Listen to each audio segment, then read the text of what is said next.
আমার প্রিয় ছোট্ট বন্ধুরা, আজ আমি তোমাদের একটা সুন্দর গল্প শোনাবো। কে সবচেয়ে বেশি জ্ঞানী? অবশ্যই স্টিফান বেশি জ্ঞানী হবে, কেননা সে শিক্ষকের বড়ই প্রিয়। আমি মনে করি তার মাথা কম্পিউটার মতো কাজ করে।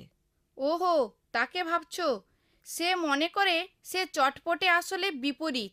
অন্য কারো কথা ভাবতে পারো? বিশ্ববিদ্যালয়ের শিক্ষক।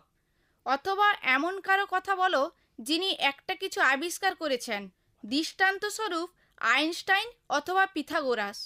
আমার প্রশ্নের জবাব এখনো পর্যন্ত পেলাম না। তুমি কি জানো কে সবচেয়ে অধিক জ্ঞানী? পবিত্র বাইবেলে এ প্রসঙ্গে যা বলে তা শুনো। প্রভু যীশু কাকে জ্ঞানী দেখেন? ভালো করে খেয়াল করো। তোমাদের সুযোগ আছে সবচেয়ে জ্ঞানী ব্যক্তিতে পরিণত হবার। যে কেউ আমার বাক্যে অবধান করে এবং তা জীবনে প্রয়োগ করে, সেই হলো জ্ঞানী ব্যক্তি। তাকে তুলনা করা চলে পাথরের উপর প্রতিষ্ঠিত বাড়ির সাথে। তার অর্থ হলো সে প্রথমে ভিত্তিমূল শক্তভাবে নির্মাণ করেছে, যদিও পরবর্তী সময় আর তা দেখা যাওয়ার কথা নয়। তার বাড়ি শক্ত ভিত্তির উপর হয়েছে প্রতিষ্ঠিত। যখন ঝড় উঠল, বন্যায় সব কিছু ডুবে গেল। প্রবল বায়ু বইতে লাগলো, মারাত্মক বর্ষণ সব কিছু ধুয়ে নিয়ে চলল। তা সত্ত্বেও তার বাড়িটি সুন্দরভাবে টিকে রইল। সেই গৃহটি ক্ষতিগ্রস্ত বা পতিত হলো না, কারণ তা শক্ত ভিত্তির উপর নির্মিত ছিল। কিন্তু তারা, যারা আমার বাক্য শ্রবণ করে বটে কিন্তু জীবনে বাস্তবায়ন করে না, তারা অবোধ ছাড়া আর কিছুই নয়। তারা তেমন লোকের সাদৃশ্য যারা বালুর উপর তাদের ঘর নির্মাণ করে, আর যখন ঝড় ছোটে, ঝোড়ো হাওয়া বইতে শুরু করে, অমনি উক্ত গৃহটি ধরাশায়ী হয়। যারা প্রভু যিশুর কথা শুনলেন তারা মুগ্ধ হয়ে গেলেন। ক্ষুদ্র বা বিশেষ নয় অথবা বিশাল বক্তব্য কোনো জ্ঞানীর পরিচয় হতে পারে না।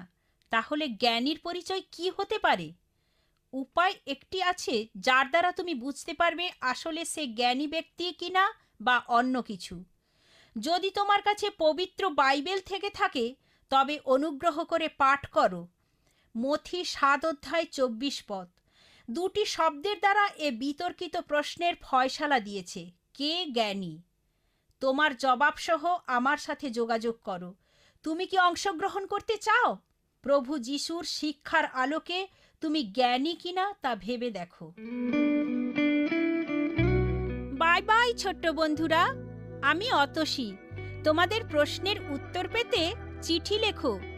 All India Masih Jamaat, postbox number 6079, west Patelnagar, new Delhi 110008, India.